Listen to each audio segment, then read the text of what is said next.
The stars had witnessed countless empires rise and fall, but none had lasted as long as the galactic hegemony. For 50,000 years, 12 elder species had ruled the Orion Arm with absolute power, and they had grown comfortable in their dominance. Admiral Vareth Kin stood on the bridge of his flagship, the Eternal Judgment, watching the blue marble called Earth spin slowly in the darkness. He found it almost amusing that such a small world had caused so much concern among the Elder Council. His four eyes narrowed as he studied the primitive planet, and his mandibles clicked with anticipation. This would be easy, he thought, just like all the others before. The hegemony had done this many times. They had crushed the Vrelians when those creatures dared to expand beyond their permitted boundaries. And they had broken the Osk when those beings refused to pay tribute. Every species in the galaxy knew the same truth. When the hegemony came with demands, you obeyed, or you suffered. Vareth Kin's fleet numbered 3,000 warships, each one capable of burning a continent to ash in minutes. This was not even the full might of the hegemony, merely a fraction sent to discipline these upstart humans. The Elder Council had debated whether to send even this many ships, and some had argued that 100 would be enough to make the humans kneel. Open a channel to their planet, Vareth Kin commanded, and his communication officer obeyed instantly. The admiral cleared his throat and began speaking in the cold, formal tone that had terrified 100 species before. Humans of Earth, I am Admiral Vareth Kin of the Galactic Hegemony Combined Fleet. Your species has been judged by the Elder Council and found to be in violation of sacred law. You have expanded beyond your permitted territory. You have established colonies without authorization. You have built warships without approval. These crimes cannot go unpunished. He paused, letting his words sink in across every screen and speaker on the human world below. He imagined their leaders watching, their faces pale with fear, their hands trembling as they realized what they faced. The terms are as follows, he continued, his voice growing harder. You will surrender unconditionally and without delay. You will dismantle every warship in your fleet within 30 solar cycles. You will confine your species to this single planet for eternity. You will pay tribute to the hegemony for the next 10,000 cycles as punishment for your arrogance. Failure to comply will result in the complete annihilation of your species. We have done this before, and we will do it again without hesitation. Vareth Kin ended the transmission and turned to his officers with a satisfied expression. They all shared knowing looks, having seen this scene play out many times before. Within hours, the humans would send desperate messages begging for mercy. They would offer anything, promise anything, do anything to avoid destruction. That was how it always went. The minutes passed, and then the hours. Vareth Kin waited with growing impatience for the groveling response that he knew must come. His officers began exchanging glances, their confidence slowly giving way to confusion. Why were the humans taking so long to respond? Finally, after a full day of silence, a single transmission came from the planet below. It was short, containing only text, and when Vareth Kin read it, he felt something he had not experienced in centuries. Genuine surprise. The message said, "You have 24 hours to leave our solar system. This is your only warning." For a long moment, the bridge was completely silent. Then Vareth Kin began to laugh, a harsh and clicking sound that echoed through the command center. His officers joined him, their laughter filling the ship with cruel amusement. These humans were either insane or incredibly stupid. They threaten us? One of his lieutenants asked between bursts of laughter. 3,000 warships, and they threaten us? Vareth Kin wiped tears of amusement from his eyes and shook his head. He had seen defiance before, but never anything quite this absurd. The Vrelians had at least had the sense to beg after seeing the hegemony fleet. The Osk had surrendered within minutes. But these humans, these short-lived creatures from a tiny planet, actually dared to issue an ultimatum to the most powerful force in the galaxy. "Send their response to the Elder Council," Varthkin ordered, still chuckling. "They will enjoy this. Perhaps we will keep some humans alive as jesters after we conquer them." Across the galaxy, on dozens of worlds, the elder species watched the exchange with great entertainment. The Volvani High progenitors laughed in their crystal towers, and the Kralith war chiefs roared with amusement in their fortress halls. News feeds broadcast the human message everywhere, and commentators mocked the foolish creatures who had sealed their own doom. "Observe the humans," one famous broadcaster announced to billions of viewers. "A species so primitive that they cannot recognize their own extinction. They have perhaps 50 years of space travel, and they believe they can challenge 50,000 years of hegemony rule." But while the galaxy laughed, something was happening in the dark spaces between the stars. In secret facilities hidden throughout human territory, men and women in uniform were moving with calm efficiency. They had been waiting for this day. They had been preparing for this day. And now that it had finally arrived, they were ready. On Earth, President Amara Asay sat in the command center deep beneath the surface, surrounded by generals and admirals from every nation. The old divisions between countries had faded long ago when humanity first encountered the hegemony scouts, and the species had quietly united in preparation for what they knew would eventually come. "They're not leaving," General Marcus Webb reported, his voice steady despite the tension in the room. "The hegemony fleet remains in position." President Asay nodded slowly. She had expected nothing less. The hegemony had never faced real resistance, and they had grown arrogant beyond measure. They could not conceive that any species would truly stand against them. That blindness would be their downfall. "Begin the first phase," she commanded, and around the room, officers began entering codes into their terminals. "Let them make the first move. Let them show the galaxy what they truly are. And then we will show them what we are." The 24-hour deadline passed without incident, and Varthkin smiled with grim satisfaction.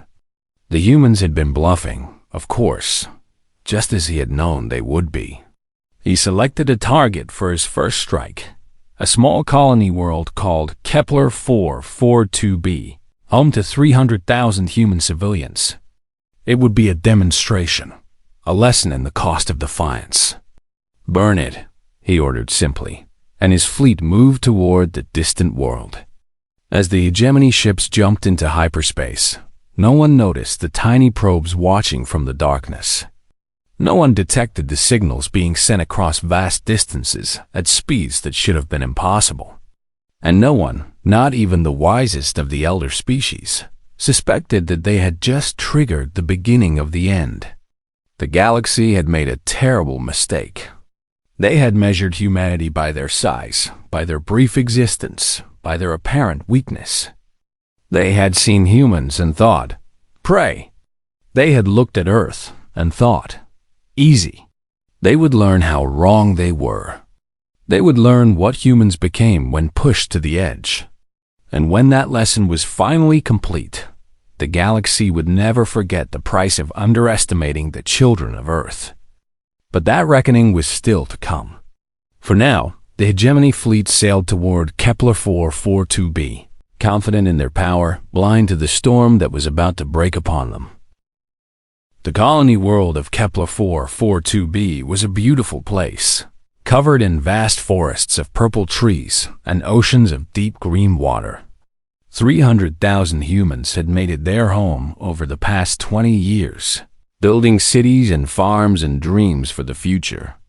Children played in the parks beneath an alien sun, and families gathered for dinner as the evening sky turned orange and gold. They had known this day might come. Every human colony had evacuation drills and emergency shelters, but there was no time. The hegemony fleet emerged from hyperspace without warning, and Admiral Varthkin wasted no words on demands or negotiations. "Fire," he commanded, and his ships obeyed. Plasma rained from the sky like the anger of vengeful gods. Cities vanished in pillars of fire that rose miles into the atmosphere. The purple forest burned, the green oceans boiled, and 300,000 voices cried out in terror and pain before falling silent forever. Vorthkin watched the destruction with cold satisfaction. This was how the hegemony maintained order, through demonstrations of overwhelming force. The humans would see what had happened to their colony, and they would finally understand that resistance was futile. They would come crawling on their knees, begging for mercy, just like every species before them. He opened a channel to broadcast his message across all frequencies. Humans of Earth, this is the price of your arrogance. Your colony at Kepler 442b no longer exists. 300,000 of your kind have paid for your leader's foolishness. Surrender now, or watch as we burn every world you have touched. This is your final warning. The hegemony expected panic. They expected terror. They expected desperate pleas for negotiation. Instead, they received only silence, stretching on for hours that felt like eternities. And then the coordinates came. A single data packet arrived at every hegemony command center simultaneously, containing nothing but a set of numbers. The location of Axiom Prime, the sacred throne world of the Elder Council. Every hegemony officer who saw it felt a chill run through their body.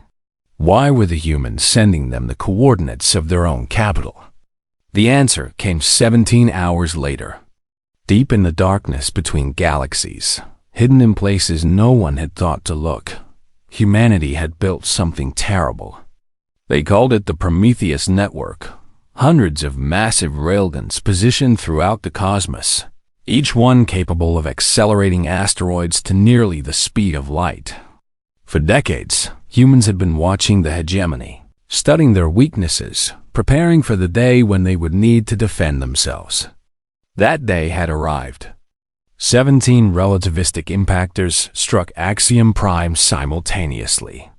They came from different directions, traveling so fast that the planet's defenses had less than a second to react. The first impact alone would have shattered a continent. 17 of them hit within moments of each other. Axiom Prime did not die. It simply ceased to exist. The explosion was visible across half the galaxy, a brief new star flaring in the darkness before fading away. 2 trillion members of the elder species vanished in that instant. The great council halls, the ancient libraries, the monuments to 50,000 years of rule.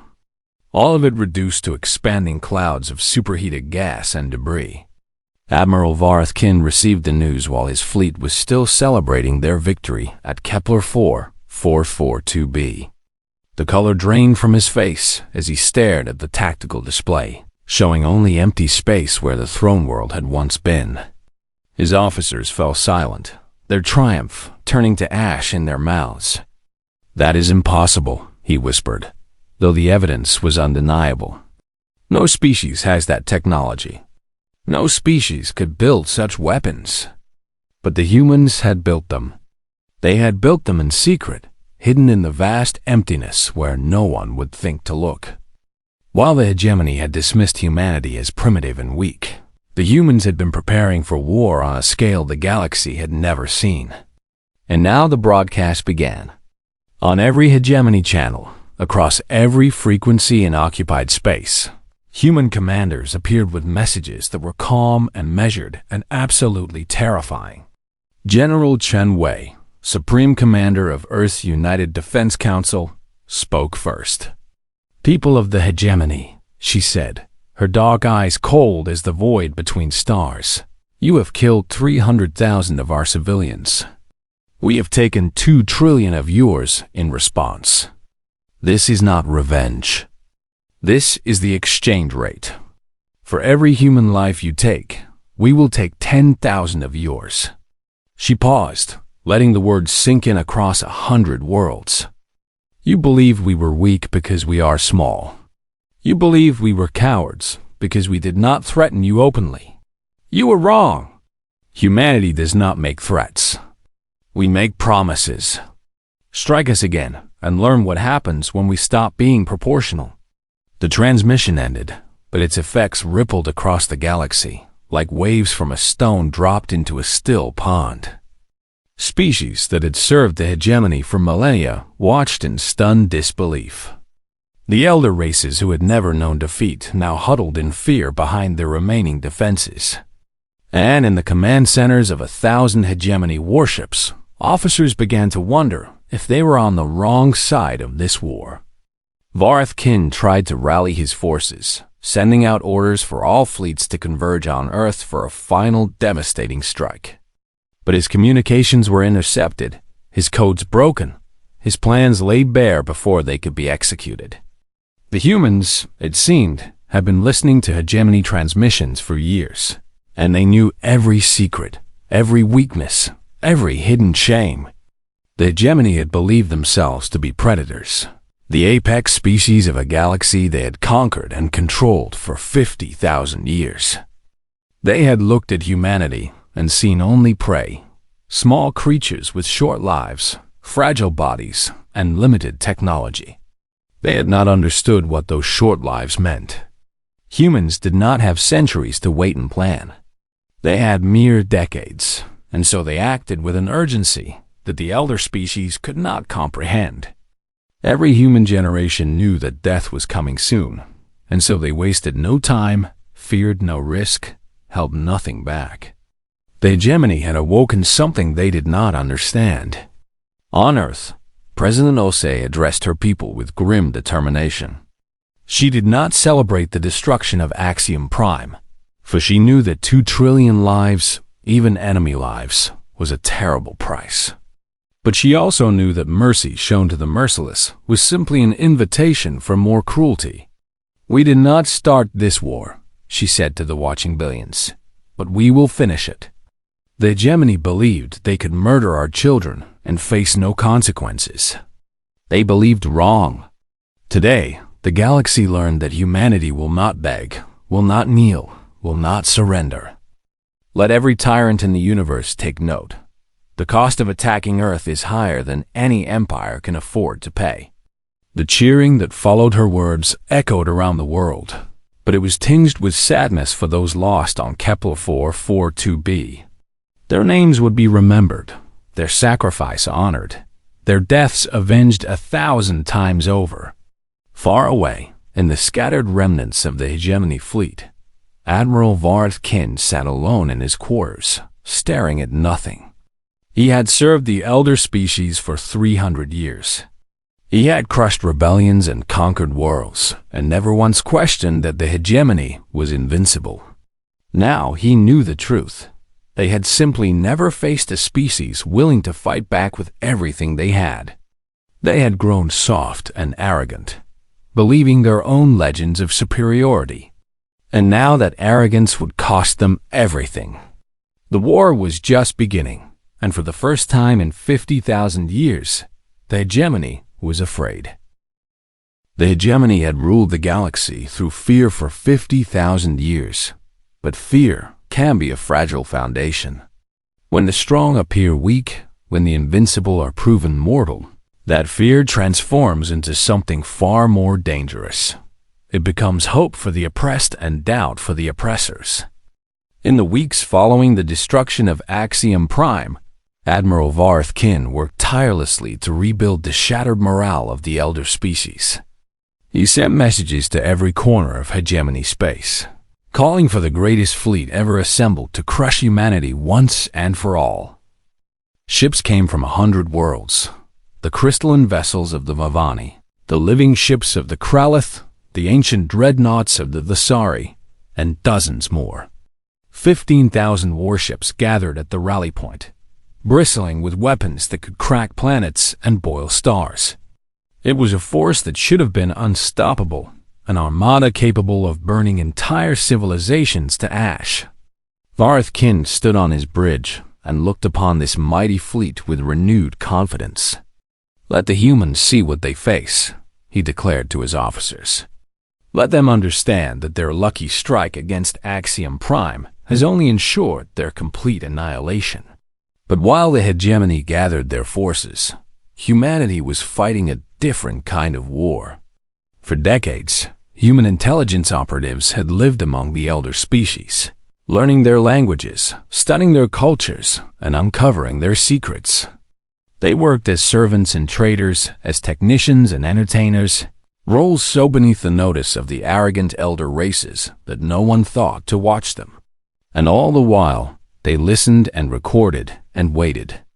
Now it was time to use what they had learned. The first leak appeared on Kralith information networks.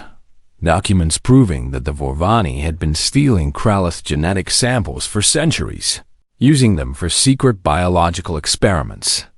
The Kralith war chiefs were furious. They had always suspected Vorvani treachery, and now they had proof. The second leak struck the Visari, evidence that the Hegemony Council had planned to reduce their population by 80% because they were consuming too many resources. The ancient and proud Visari had believed themselves valued members of the coalition. Learning they were marked for quiet extermination shattered that illusion. More secrets spilled out across hegemony space like poison spreading through veins.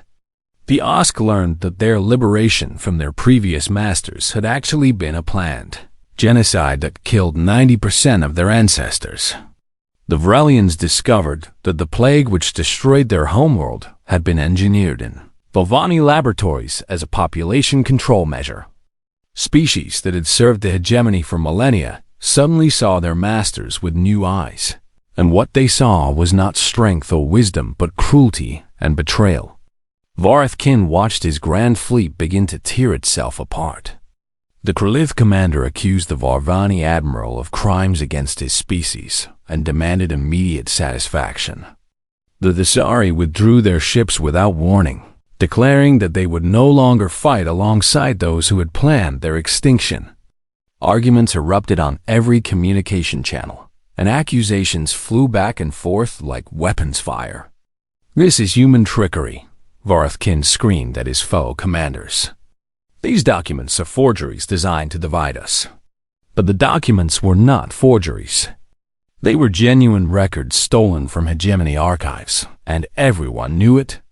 The elder species had built their coalition on mutual exploitation and shared cruelty, and now those foundations were crumbling. The first shots were fired between Kralith and Vorvani vessels.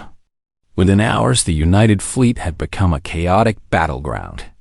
Ships that had come to destroy humanity instead destroyed each other, and Vareth Kin could only watch in helpless fury as his armada consumed itself.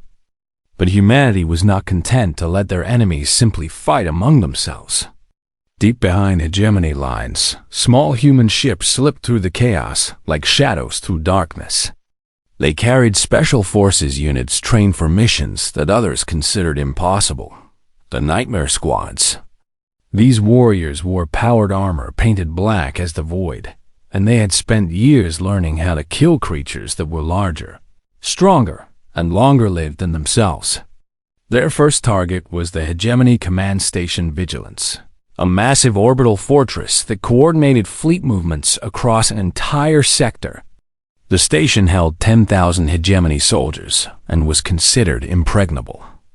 It had never been attacked in its 3,000-year history. The Nightmare Squad arrived in a cargo container marked as routine supplies. 30 humans against 10,000 enemies.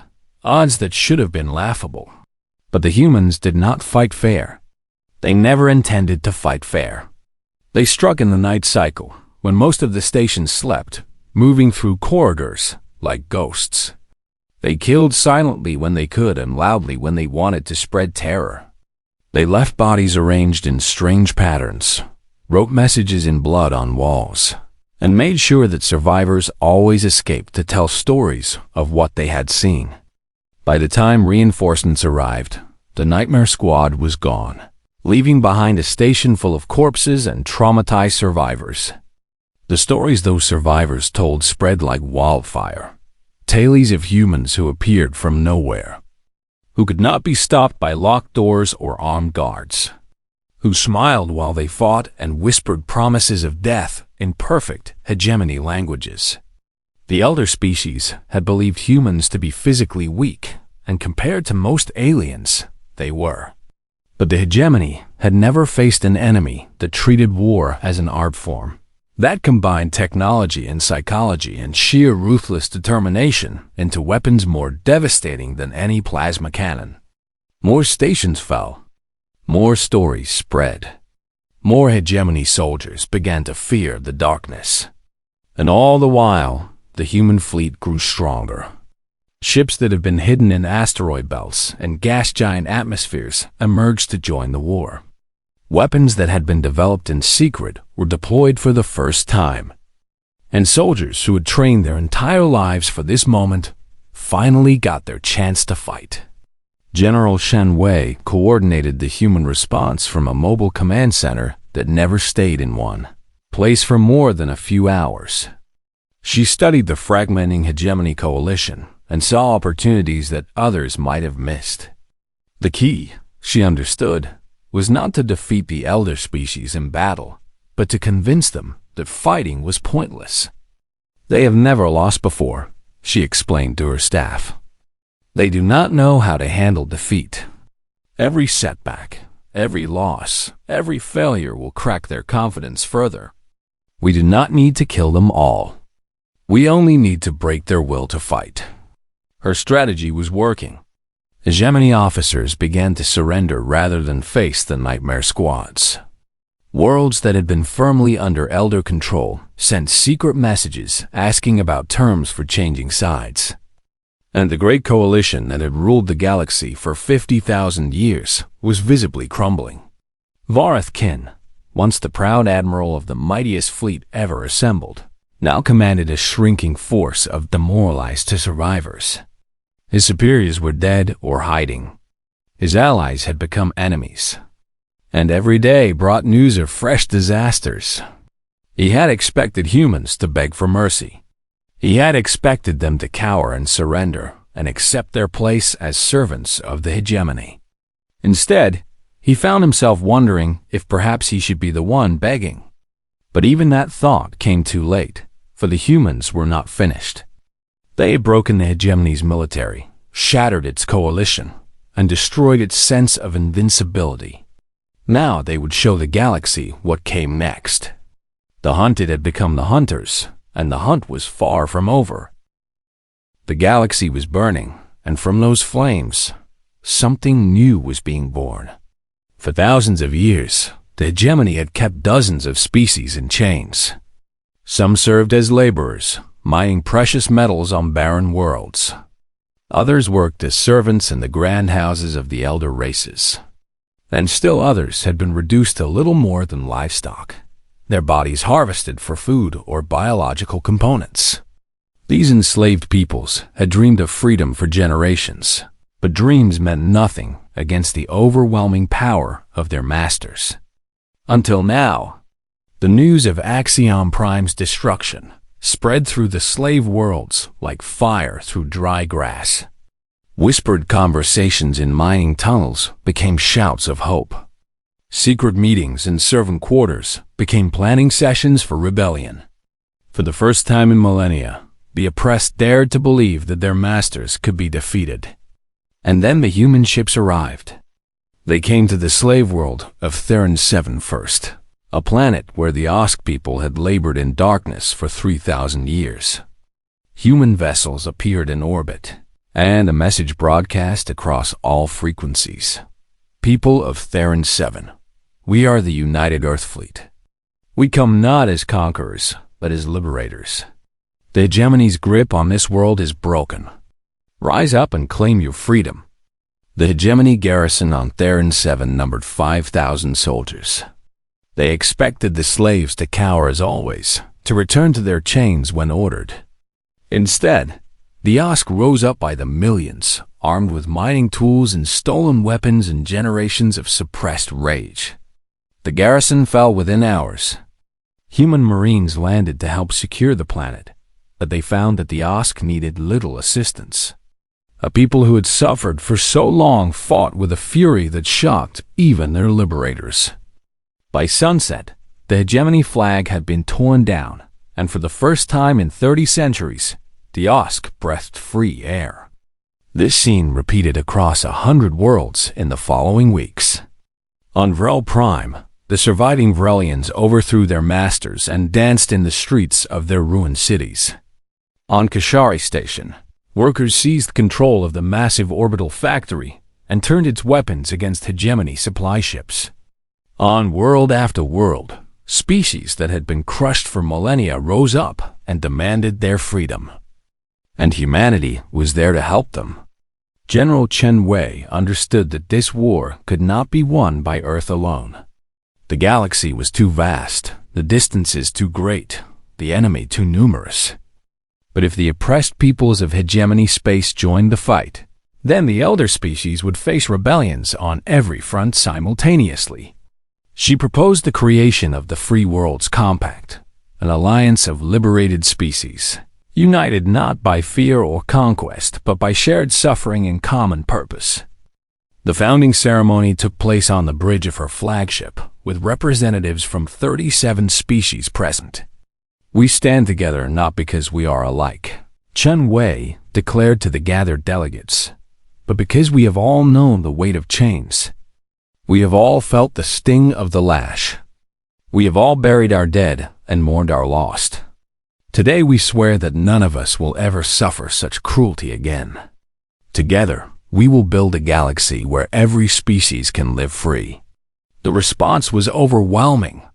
Species that had been enemies under hegemony rule discovered that they had more in common with each other than with their former masters. Old grudges were set aside in favor of the greater fight, and an alliance that the hegemony had believed impossible sprang into existence almost overnight.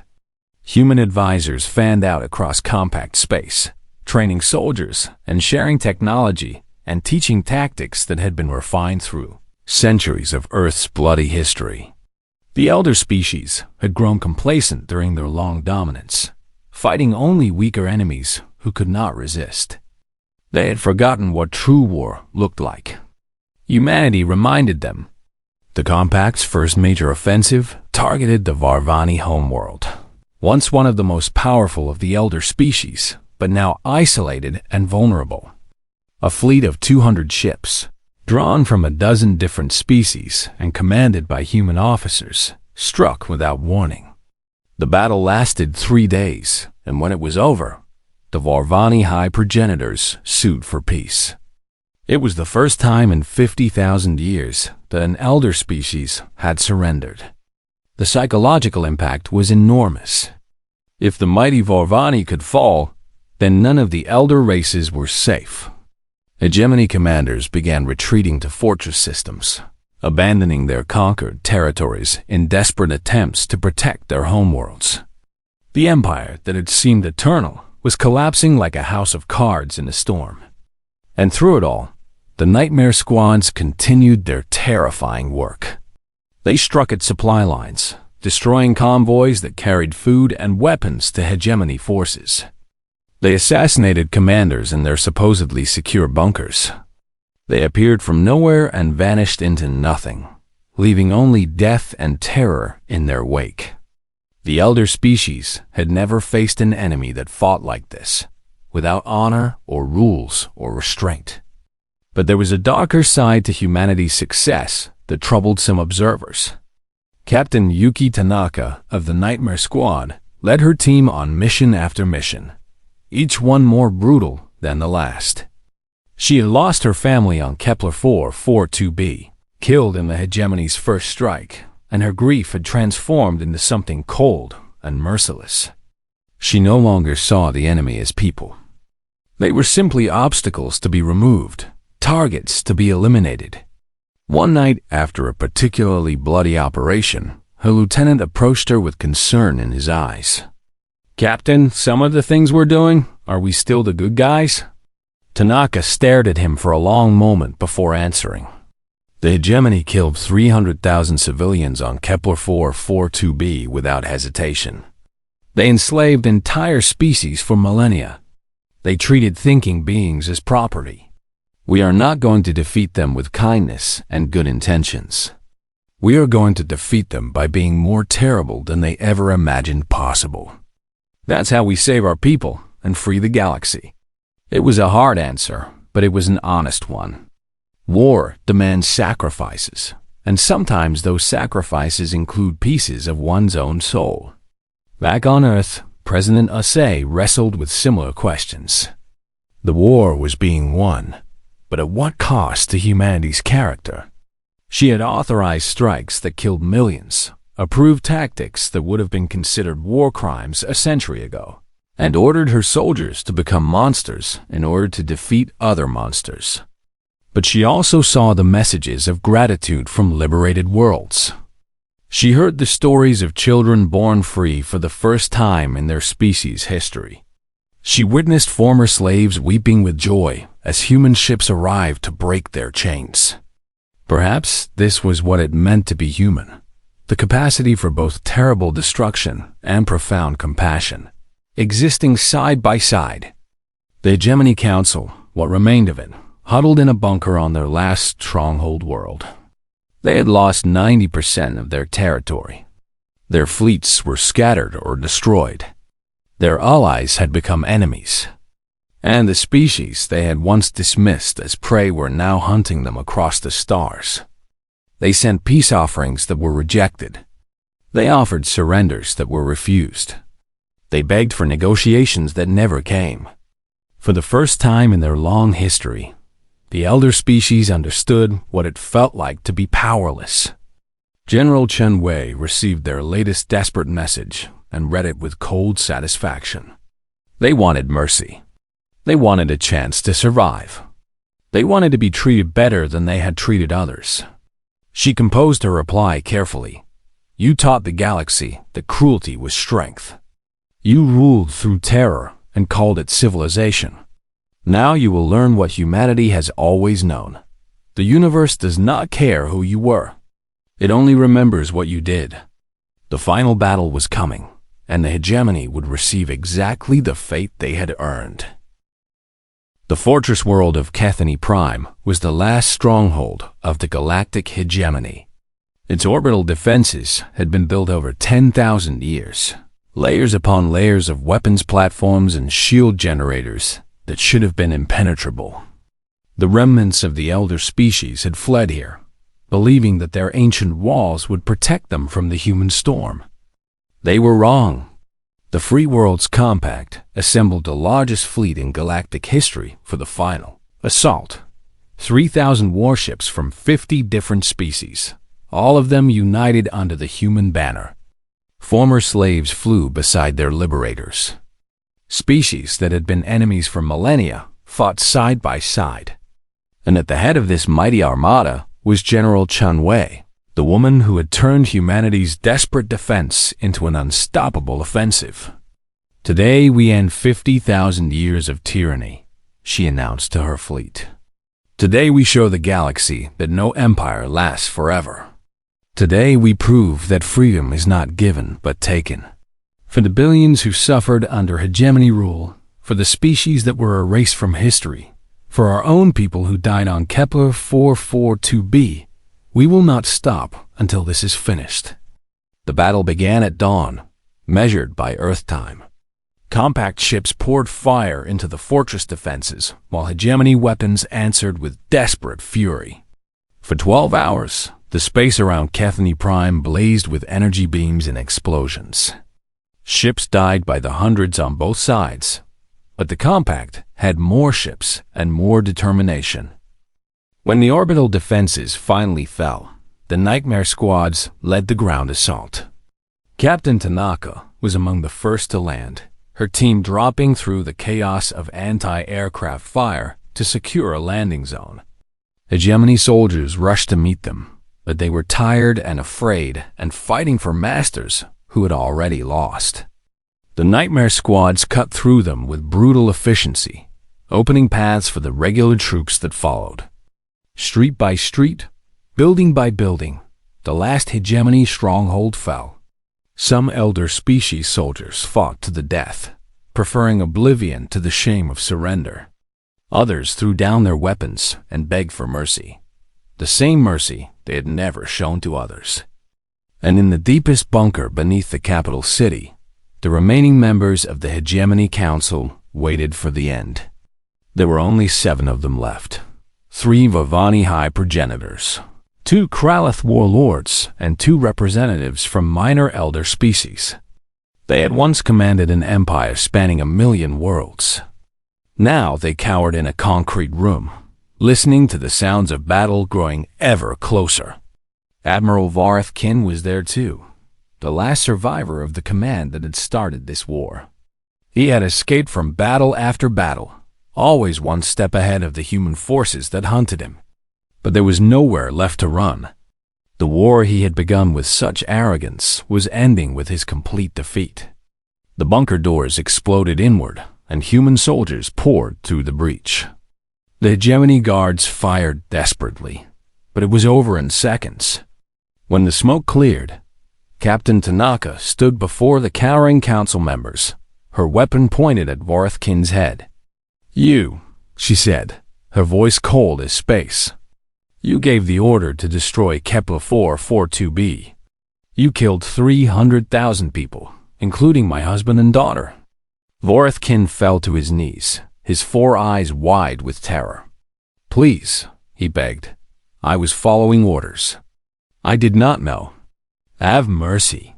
Tanaka's finger tightened on the trigger, and for a long moment, the room was silent. Every human present would have understood if she pulled that trigger. This creature had earned death 1,000 times over. But she lowered her weapon. "Mercy," she repeated, tasting the word like something foreign. "You want mercy. You, who showed none to anyone. You, who burned worlds and enslaved species and called yourself civilized." She turned away from the groveling admiral and spoke into her communicator. "General Chun Wei, we have secured the bunker. The Hegemony Council is in custody. The war is over." Across the planet and across the fleet and across the entire galaxy, cheers erupted at those words. Species that had suffered for millennia wept with joy. Soldiers who had fought and bled and watched friends die embraced each other in celebration. And on Earth, billions of humans looked up at the stars, knowing that their sacrifice had not been in vain. But the hardest decisions were still to come.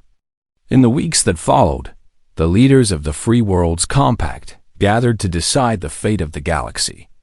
Some wanted vengeance, demanding that the elder species be treated exactly as they had treated others. "Let them serve as slaves for 1,000 years, argued one OSC delegate. "Let them feel what we felt. Let them suffer as we suffered." Others advocated for complete extermination. "They will never change," warned a Vrelian commander. "If we spare them, they will rebuild and return. The only safe hegemony is a dead hegemony." President Osei listened to all arguments before rising to speak. She was older now, worn by years of war and impossible choices, but her voice remained strong. "I understand your anger," she said. "I share it. We have all lost so much to these tyrants. But I ask you to consider, what kind of galaxy do we want to build? If we become like them, if we rule through fear and cruelty, then we have not defeated them. We have simply taken their place." The chamber fell silent as her words sank in.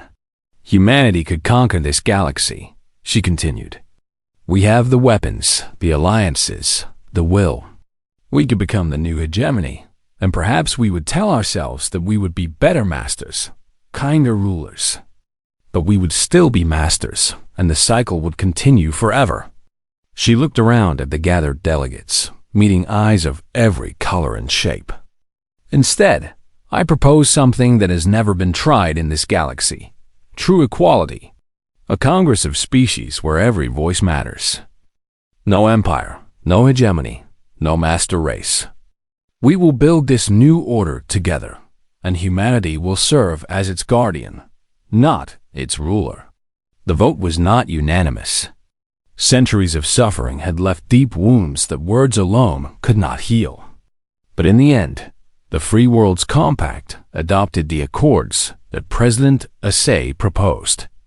The elder species would face justice for their crimes, but their peoples would not be exterminated or enslaved. The galaxy would move forward together. When reporters asked President Assay why humanity had chosen this path, her answer became famous across 1,000 worlds. We did not fight to become them. We fought to ensure that no species would ever have to beg again. Years passed, and the galaxy slowly healed. The scars of 50,000 years of tyranny would take generations to fade. But there was hope now, where there had been only despair. Human ships patrolled the spaceways, keeping peace between species that were still learning to trust each other. Human teachers shared knowledge freely with those who had been denied education. Human doctors healed wounds both physical and psychological. On Kepler 442b, a memorial was built to honor the 300,000 who had died in the hegemony's first strike. Their names were carved into crystal walls that caught the light of their alien sun, and visitors came from across the galaxy to pay their respects. An inscription at the entrance read, "They thought our short lives made us weak. They did not realize it made us urgent." And in a quiet hospital on Earth, Captain Yuki Tanaka sat beside a bed where a young Vovani child lay recovering from injuries. The child was an orphan, her parents killed in the final battle, and Tanaka had taken responsibility for her care. It was a small act of healing in a galaxy that needed so much more. "Why did you save me?" the child asked one day. "Your people hate mine." Tanaka smiled sadly. "Because hate is easy and forgiveness is hard. Because someone has to break the cycle. Because you are not responsible for what your ancestors did." She took the child's hand gently. "The galaxy expected us to be monsters, and sometimes we were. But we are also capable of kindness, of mercy, of love. That is what it means to be human. The choice between darkness and light, made fresh every single day."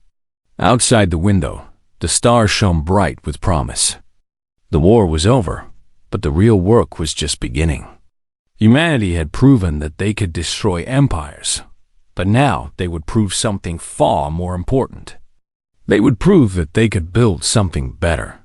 And across the galaxy, in corners both dark and bright, species of every kind looked toward the future with hope, knowing that they would never have to beg again.